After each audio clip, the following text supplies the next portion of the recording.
The temperature dropped to 20 below zero.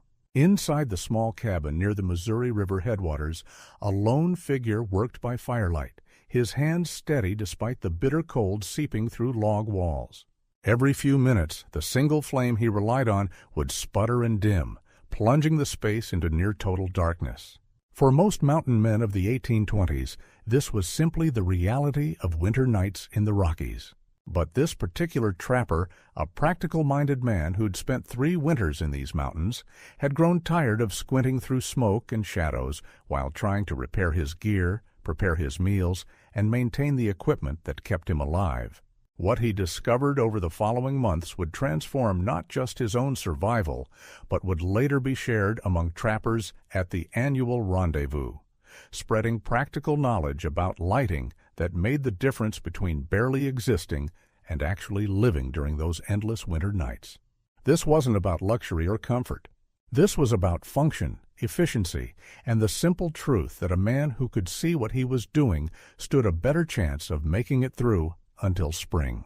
The challenge facing mountain men wasn't new. Since humans first ventured into dark spaces, the struggle to bring light had defined countless aspects of daily life. But in the American frontier of the 1820s and 1830s, this ancient problem took on particular urgency. These weren't farmers with established homesteads and supply lines. These were men living weeks away from the nearest settlement, dependent entirely on what they could make, find, or preserve from their own hunting and trapping. The mathematics of frontier lighting were brutally simple. A standard tallow candle made from rendered animal fat would burn for approximately 45 to 60 minutes. A mountain man working through a winter evening might need light from sundown at 5 in the afternoon until he finished his work around 8 or 9 at night. 4 to 5 hours minimum. That meant using 4 to 6 candles just for a single evening. Multiply that by the 150 dark days of winter, and suddenly a man needed 600 to 900 candles just to have basic light for the cold months. But making even one good candle required resources most mountain men didn't have. The process started with rendering fat, heating animal grease in a kettle until the tallow separated from the impurities. This tallow had to be carefully strained, sometimes multiple times, to remove meat fibers and gristle. The quality of the tallow determined everything. Fat from cattle or sheep produced the firmest candles with the least offensive smell. Bear fat worked but had to be used fresh before it turned rancid. Deer tallow burned quickly and gave poor light. The rendering process alone consumed time and fuel. A large kettle had to be maintained at just above boiling point for 6 hours or more to properly render the fat. For a man living in a single-room cabin with a fireplace as his only heat source, devoting that much wood and time to candle making meant less time hunting, trapping, processing furs, or maintaining his shelter. The calculation wasn't just inconvenient. It was potentially life-threatening. Once the tallow was ready, making candles by the traditional dipping method demanded even more time. A wick of twisted cotton or flax had to be attached to a candle rod, then dipped repeatedly into melted tallow. Each dip had to cool and harden before the next. If the tallow was too hot, it would melt off what had already been applied. Too cool, and it wouldn't adhere properly. A skilled candlemaker could produce 6 candles in a day using this method. For a mountain man who needed hundreds, this arithmetic didn't work. The trapper near the Missouri headwaters understood these numbers intimately. His first winter, he'd arrived in September with 20 candles purchased at the last trading post. By November, they were gone. He'd spent December and January working primarily by firelight, going to bed when darkness fell, rising at first light. His productivity had dropped. Repairs piled up. The isolation grew heavier when the only company was dancing shadows on log walls. His second winter, he'd tried making tallow candles from bear fat he'd rendered in October. The process consumed nearly a week of work and a massive amount of firewood. He'd produced 38 candles.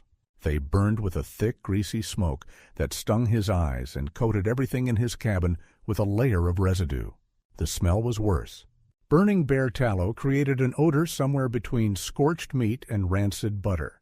By February, he'd used all 38 candles and was back to firelight, but now his cabin reeked and his lungs felt heavy from months of breathing smoke. The third winter brought change. At the previous summer's rendezvous at the Green River, he'd watched an old French-Canadian trapper demonstrate a different approach. The Canadian had been working the beaver streams since before the Louisiana Purchase, and he'd learned his lighting techniques from voyageurs who'd learned them from their fathers. He didn't waste time on elaborate candle making. Instead, he used what the frontier provided in the simplest, most direct ways possible. The first technique was so obvious the Missouri trapper had initially dismissed it as too crude. The Canadian called it a grease lamp, though it was barely more than a shallow metal dish with a spout. The concept dated back thousands of years. A small pan made from tin or copper, roughly circular, with one edge hammered and folded into a channel. A piece of twisted cotton rag served as the wick, laid in the channel with one end in the grease and the other extending out to burn. The simplicity was deceptive. This lamp required no elaborate preparation, no hours of rendering and dipping. Any animal fat could be used, kitchen grease saved from cooking, scraps of tallow from processing game, even fish oil, though it burned with a terrible smell. The lamp itself could be hammered out from a piece of scrap metal in an hour. A wire handle attached to the back, bent into a hook, allowed it to hang from a beam or be jammed into the chinking between logs. The Missouri trapper made his first grease lamp in October of his third year. He used a piece of tin from a damaged cookpot, hammering it into shape against a flat rock. The wick was cotton rag torn from an old shirt. For fuel, he used tallow he'd saved from deer he'd processed for winter meat. He filled the pan about half full, laid the wick in the channel, and touched a burning twig from the fireplace to the exposed end. The flame caught immediately, burning with a steady, bright light. It wasn't smokeless. The smell wasn't pleasant, particularly when the tallow started to run low and the wick began to burn exposed. But it worked. And more importantly, it continued working hour after hour. A single pan of grease would burn for 3 to 4 hours before needing to be refilled.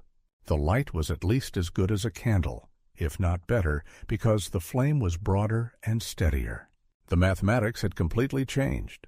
Instead of needing 600 candles for winter, he needed perhaps 30 pounds of rendered tallow and a half-dozen metal pans.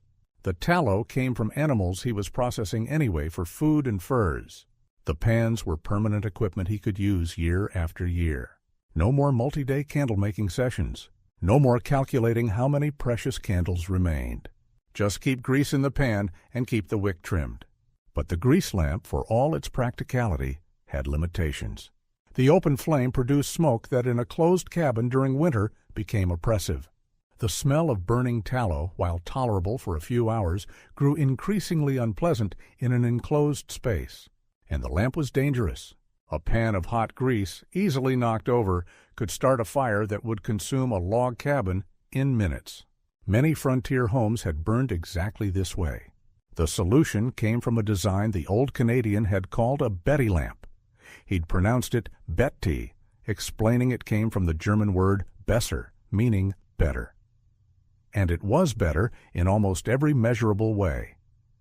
The Betty lamp solved the grease lamp's most serious problems through elegant engineering that had been refined over centuries. A proper Betty lamp was cast from iron, though some were made from brass or copper. The body looked similar to a grease lamp, a shallow pan with a spout for the wick. But instead of being open, the Betty lamp had a hinged lid that closed over the top. More importantly, it incorporated an internal wick holder, a thin channel of metal riveted to the bottom of the pan that sloped upward toward the spout. This internal channel solved multiple problems simultaneously. First, it improved heat transfer. The channel sat directly in the melted grease, rapidly conducting heat that liquefied the fuel and drove it up the wick through capillary action. The flame burned hotter and more efficiently. Second, the channel caught drips. In an open grease lamp, melted tallow would sometimes run down the outside of the pan, wasting fuel and creating a mess. The Betty lamp's internal channel caught these drips and returned them to the fuel reservoir. The hinged lid addressed the smoke problem, though not by eliminating it. Instead, the lid created a semi-closed combustion chamber that forced the smoke to rise in a more controlled column rather than spreading throughout the room. A cabin with a Betty lamp burning still had smoke, but it was concentrated and rose toward the roof hole or chimney opening more predictably. A man could position the lamp to take advantage of natural air currents in his cabin, keeping the worst of the smoke away from his working area. Most Betty lamps came with an additional feature that proved essential for practical use: a wick pick. This was a thin piece of metal attached to the lamp by a short chain, ending in a pointed tip. The wick pick solved one of the most annoying problems with any oil or grease lamp. As the wick burned, it would char and crust over, creating a layer of carbon that blocked fresh fuel from reaching the flame. Without regular attention, the flame would dim, sputter, and eventually go out despite having plenty of fuel in the reservoir. The wick pick allowed quick maintenance without having to extinguish and restart the lamp. When the flame began to dim, a few seconds of work with the pick would break up the crusted carbon, pulling fresh wick fibers into the flame. The light would brighten immediately. This simple tool transformed a high-maintenance lamp into something that could burn reliably for hours with just occasional attention. The Missouri trapper couldn't cast his own iron Betty lamp. That required skills and equipment far beyond what any individual frontiersman possessed. But at the following year's rendezvous, he traded 2 prime beaver pelts for a used Betty lamp from a supplier who'd brought them up from St. Louis. The price was steep, representing several weeks of hard trapping work. But within the first month of use, he understood it was among the best trades he'd ever made. The Betty lamp burned the same tallow and grease as his cruder pans, but with dramatically better results. The light was brighter and steadier. The smoke, while still present, was manageable. The lamp itself was far safer, with the hinged lid protecting the flame and the integrated design making it much harder to accidentally spill hot grease. And perhaps most importantly, it was reliable. Night after night, the Betty lamp burned without fail, giving him light to work by when darkness fell at 4:30 on winter afternoons. But even the Betty lamp couldn't solve every lighting challenge a mountain man faced. The fuel remained a constant concern. Tallow from game animals provided the bulk of lighting fuel, but its availability varied with hunting success. A productive fall meant plenty of deer and elk tallow for winter. A poor fall meant running low by February and trying to make do with whatever could be rendered from trapped animals or limited game. The quality of the light also depended entirely on the fuel quality. Fresh beef or mutton tallow, had it been available, would have burned cleanly with minimal smoke and a relatively inoffensive smell. But mountain men rarely had access to domestic animal fats. Deer tallow burned faster and with more smoke. Bear grease, while abundant when available, produced that characteristic rancid smell that never quite left a cabin once it had been burned regularly. Beaver fat, harvested from the animals that represented a trapper's livelihood, could technically be used for lighting, but doing so felt like burning money. This led to the most practical solution many mountain men discovered: layering their light sources. The fireplace provided the primary light for general illumination and the comfort of being able to see the room's basic layout. For close work, a Betty lamp filled with whatever animal grease was most readily available would be positioned directly over the workspace. The combination gave adequate light for most tasks while conserving the best fuels for when they were truly needed. But there was another tier of lighting, one that mountain men rarely spoke about because it revealed just how marginal their existence could be. When tallow ran low, when game was scarce, when the winter stretched longer than expected, they turned to rushlights. Rushlights represented the absolute bottom of the lighting hierarchy. They were what you used when you had nothing else. The concept was simple. Take the pithy center of a rush plant, peel away most of the outer skin, leaving just one thin strip for structural support, dry it thoroughly, and then dip it through melted fat. The fat-saturated pith would burn like a candle, but with crucial differences. A 12-inch rushlight burned for roughly 10 to 15 minutes. The light it produced was dim and flickering. The rush had to be held at a 45-degree angle in a special holder, otherwise it would burn too quickly or too slowly.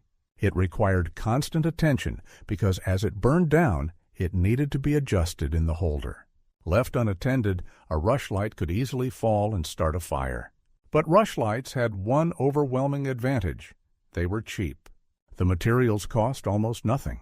Rush plants grew abundantly near streams and marshes throughout much of North America. The fat needed to make them was minimal compared to candles. A pound of grease could produce enough rushlights for dozens of hours of light. For a mountain man facing a February with depleted tallow reserves and poor hunting prospects, rushlights could mean the difference between having some light or none at all. The Missouri trapper tried making rushlights during his fourth winter after an early cold snap froze the streams and drove game deep into the mountains. By January, his tallow reserves were running low. He gathered rushes from a partially frozen marsh, working in bitter cold to collect armfuls of the dried stalks. Back in his cabin, he spent an evening peeling them, leaving the single strip of outer skin that would prevent the fragile pith from collapsing. The dipping process was simple. He melted a small amount of deer tallow in a pan, just enough to cover the rushes when they were passed through. Each rush was drawn through the hot fat once, then hung to dry. The result looked like crude, skinny candles. They felt greasy and left a residue on anything they touched. But they burned. Using rushlights changed the rhythm of winter evenings. Instead of lighting a Betty lamp that would burn for hours, he would light a rushlight when he needed close-up illumination for a specific task. Mending leather clothing, sharpening tools, cleaning his rifle. The rushlight would burn for its brief 10 to 15 minutes while he worked, then go out. If he needed more light, he'd light another. This forced discipline in how he used light, but it also made his limited tallow reserves last much longer. The experience taught him something important about frontier lighting that the Canadian voyageur had tried to explain. It wasn't about finding one perfect solution. It was about having multiple options and knowing when to use each one. The fireplace for general room lighting and warmth, the Betty lamp for extended work periods, rushlights for brief focused tasks, and when absolutely necessary, working by firelight alone and saving everything else for when it was truly essential. But all of these techniques shared a common challenge. They required fuel. Animal fat, whether carefully rendered tallow or crude kitchen grease, remained the fundamental limiting resource. A mountain man could master every lamp design and wick-making technique known to mankind, and he'd still be limited by how much animal fat he could accumulate and preserve. This led to the ultimate lighting technique, one that required no fuel at all. Maximizing natural light sounds obvious, but in practice, it demanded careful thought about cabin design and daily routines. The Missouri trapper's first cabin had been built quickly, focused primarily on keeping out wind and weather. Windows were small openings covered with wooden shutters that he'd close at night or during storms. During winter, he'd keep them closed most of the time to conserve heat. The result was a dark space even during daylight hours. His second cabin, built during his 5th year in the mountains, incorporated everything he'd learned. The location was chosen partly for trapping access, but also for how the sun moved across the site. The main window faced south and east, positioned to catch morning light and the low winter sun. He made this window as large as structural integrity would allow, roughly 2 feet square. Glass windows were impossible. A single pane of glass cost more than a month's worth of prime beaver pelts, and getting glass safely to a remote mountain cabin was nearly impossible. But there were alternatives. The most common was greased paper. Ordinary paper, the kind that came wrapped around supplies or could be purchased cheaply at trading posts, could be rendered translucent by coating it with animal grease. The process was straightforward. Heat grease until it liquefied. Lay the paper flat on a smooth surface. Using a cloth, rub the hot grease into the paper, working it into the fibers. The grease filled the gaps between paper fibers, and light that normally would have scattered and been blocked could now pass through. The result wasn't transparent like glass. You couldn't see clearly through greased paper, but it allowed diffuse light to enter while keeping out wind, rain, and insects. Greased paper windows had serious limitations. They were fragile. A strong wind could tear them. Rain would eventually degrade them. They needed to be replaced seasonally, sometimes more often. But they worked, and the materials were readily available. The Missouri trapper covered his south-facing window with greased paper stretched over a simple wooden frame. During winter days when sunlight was precious, he could remove the wooden shutters and let that diffused natural light fill his cabin. The improvement was dramatic. On a clear winter day, the natural light coming through the greased paper window provided enough illumination for many tasks until mid-afternoon. He could save his lamp fuels for evening work. The cabin felt less oppressive, less like a dark hole in the wilderness. The psychological benefit was almost as important as the practical lighting advantage. He learned to organize his daily schedule around available light. The most light-intensive tasks, detailed leather work, fine tool maintenance, anything requiring close visual attention, were done during midday hours when natural light was strongest. Rougher work that didn't require as much precision could wait for evening lamplight.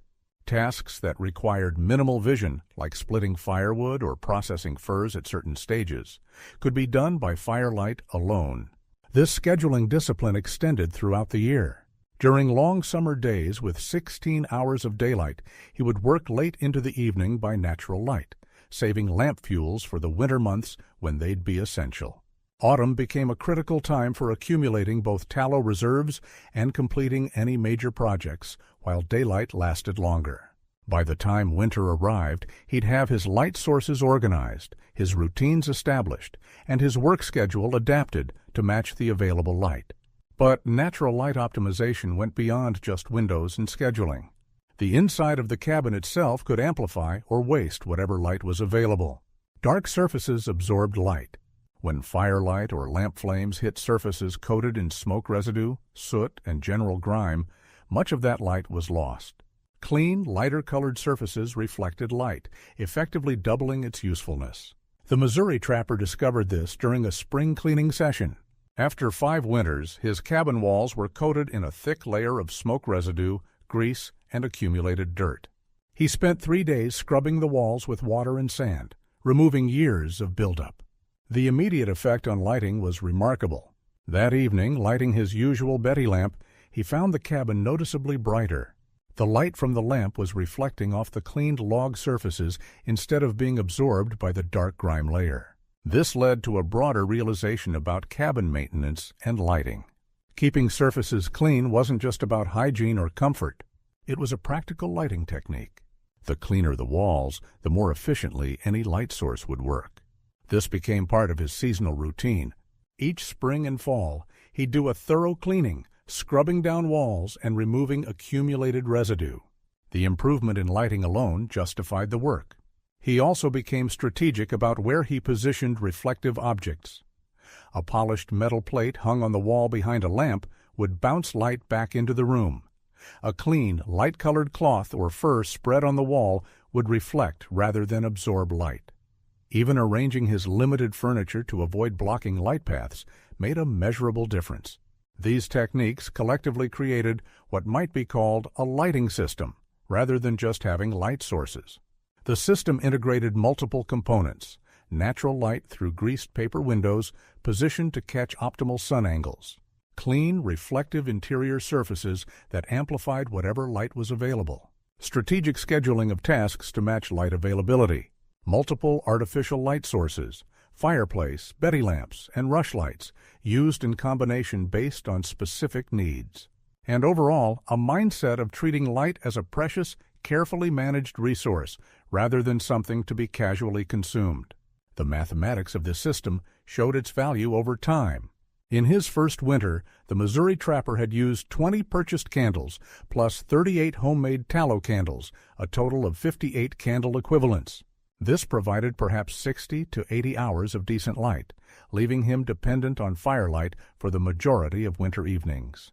In his 6th winter, using the integrated lighting system he'd developed, he used approximately 25 pounds of mixed tallow in Betty lamps and rushlights, providing well over 200 hours of good working light, supplemented by optimized natural light during day hours and enhanced firelight reflection in the evenings.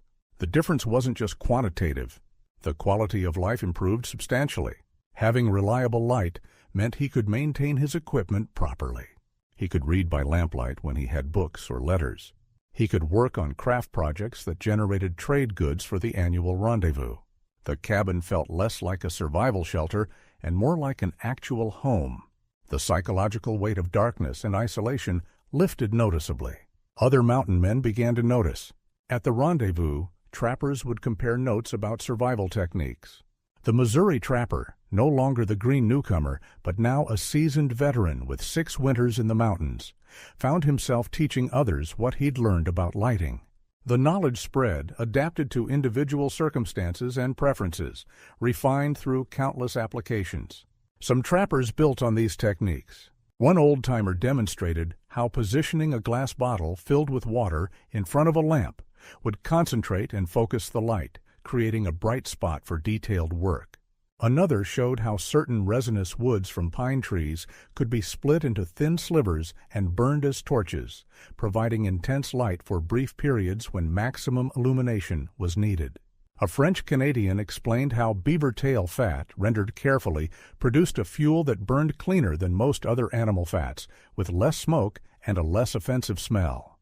The techniques also revealed a broader truth about frontier survival that extended far beyond lighting. Success in the wilderness wasn't primarily about dramatic survival skills or heroic endurance.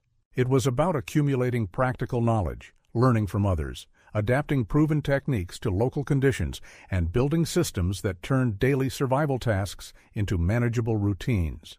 The mountain man who thrived wasn't necessarily the toughest or the most skilled hunter. He was the one who paid attention, learned continuously, and applied practical solutions to everyday challenges. The lighting techniques that started as pure necessity eventually became markers of experience and competence. A mountain man's cabin could be assessed at a glance by those who knew what to look for. Were there multiple window openings positioned to catch available light? Were the interior walls relatively clean? Did he have proper Betty lamps rather than crude grease pans? Were there supplies of rendered tallow stored properly for winter use? These details separated the novice who was barely surviving from the experienced trapper who had learned to actually live in the wilderness. The system was never perfect. There were still long winter evenings working by inadequate firelight because tallow had run out or because conserving fuel was necessary. There were still accidents. Betty lamps knocked over, rushlights causing small fires, grease spilled and wasted. There were still winters when game was scarce and lighting fuel became critically limited. The wilderness didn't care how clever your lighting system was if you couldn't harvest enough animal fat to fuel it. But the difference between having a system and having nothing was profound. A mountain man with no lighting plan might burn through all his resources by midwinter and spend months working in near-total darkness. A mountain man with a thought-out approach to lighting could maintain decent working conditions throughout the winter, adapt when resources became scarce, and generally maintain the quality of life necessary for long-term survival in isolated conditions. The Missouri trapper eventually left the mountains after 8 years, not because he failed, but because he succeeded. He'd accumulated enough wealth from prime beaver pelts to return to settlements and establish himself in a different life.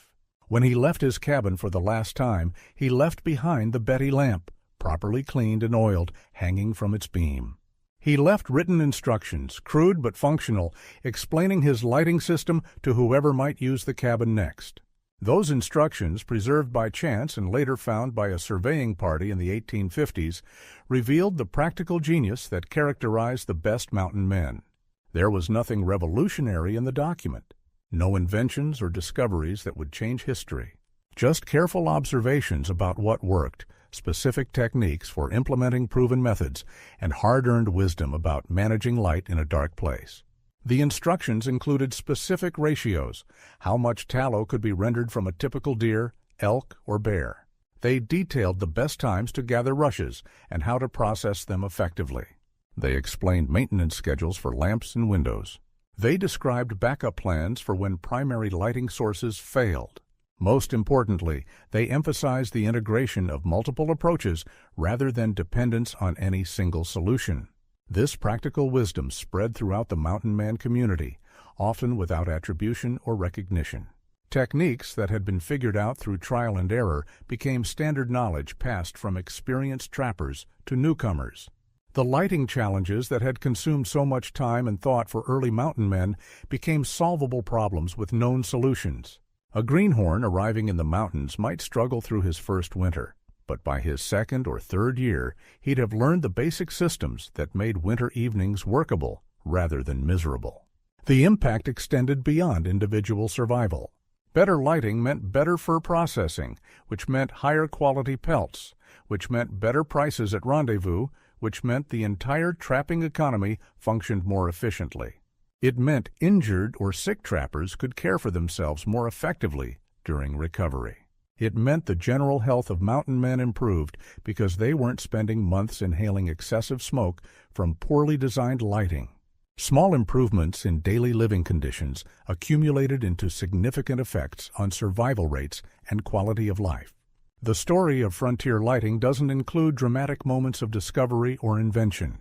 There were no breakthrough technologies or genius innovations that changed everything overnight. Instead, it was a story of steady, practical problem-solving. Men facing real challenges in difficult conditions, observing what worked, learning from others, and gradually building up systems that turned barely survivable situations into livable conditions. The Betty lamp that hung in that Missouri cabin represented thousands of similar lamps in thousands of similar cabins scattered across the American frontier. Each one represented a mountain man who'd figured out how to make darkness less oppressive, how to extend his productive working hours, how to maintain the tools and skills that kept him alive. Collectively, they represented a massive accumulation of practical knowledge that made frontier settlement possible. Modern electric lighting has made these techniques obsolete. We've lost the visceral understanding of what it means to carefully husband every minute of useful light, to plan daily schedules around the sun's movement, to treat a properly functioning lamp as a valuable tool rather than a trivial convenience. The systems mountain men developed for frontier lighting are museum pieces now, demonstrated occasionally for historical education, but no longer necessary for actual survival. Yet the underlying principle remains relevant.